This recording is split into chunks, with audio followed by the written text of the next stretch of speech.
Hello, my name is Johnny. Welcome to a video about setting up the Terro liquid ant bait traps. If you'd like, please subscribe, hit that notification bell, like, reply, and share. A lot of ant problems here, so I'm going to try these out in the house. I did one, show you how I set that up. They've got a lot of liquid in these, and in the past, I don't know if it was because it was so warm or whatever, they started to come out of here and leaked on the surface, so that's why I have this on cardboard, so if some of it comes out, it'll be, some of it at least, to be caught on the cardboard trap. Let's look at it. You get 4 in there. Around here, this was about $10, so it's expensive to mess with ants that keep coming in the house. You can see the ingredients, packages, and let's look what you got to do. They just say break it apart. I had used the scissor to separate them. Hold it upright. You got to be careful because up in the top, some of the little liquid can stay in that little part that you have to cut off. So when you cut it off, you want to be careful that there's hardly any left in there before you throw that out, that it doesn't leak on you or wherever. I'm going to place it label side up, and then they say put trails or wherever they're numerous. Put additional baits anywhere around your home. And then they show them they could be perimeter events, but they have a different product for outside, and this is more for inside use.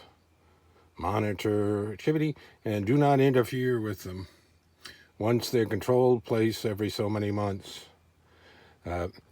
When I saw it, when it was spilled out before in the past, you see a whole lineup of ants around the liquid and sucking it up. They're supposed to take it back to the nest, and then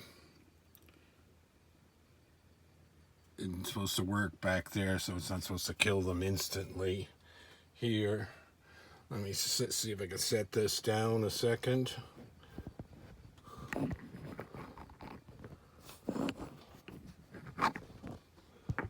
we go. And let's see if I can cut this off. Be careful. The edge there. And that thing said you can twist it off. I don't know how you do that when this is so liquidy. It takes a bit of doing just to cut through. There you go. It goes flying. Careful with that. And then put it down. And I like to use this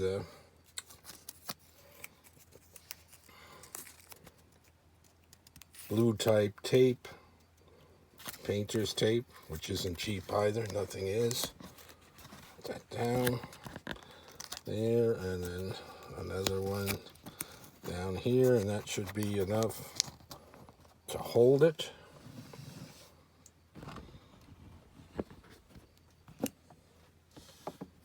Take a look there, and I'll be able to pick these up and set them down where I want them to go. Again, you can see how liquidy that is, and then how it goes into there, and see it gets right up to the top, and then some of that's caught in there and it doesn't want to ooze out. So make sure when you have these that you hold them upright for a while, and most of that all goes out. At the end of this video here, I'll leave a link to an older ants that I filmed, and I don't know if they were going to this bait trap or a different trap, but you'll see it there at the end. Alright, so let's look at setting these up, and depending on how things go, I may or may not do an update on this one. If you like, you could click on the 3 dots and leave a super thanks if you're so inclined. If not, just thanks for watching. I hope you enjoyed the video, and if you've got an ant problem, you might want to try these out. Thanks for watching.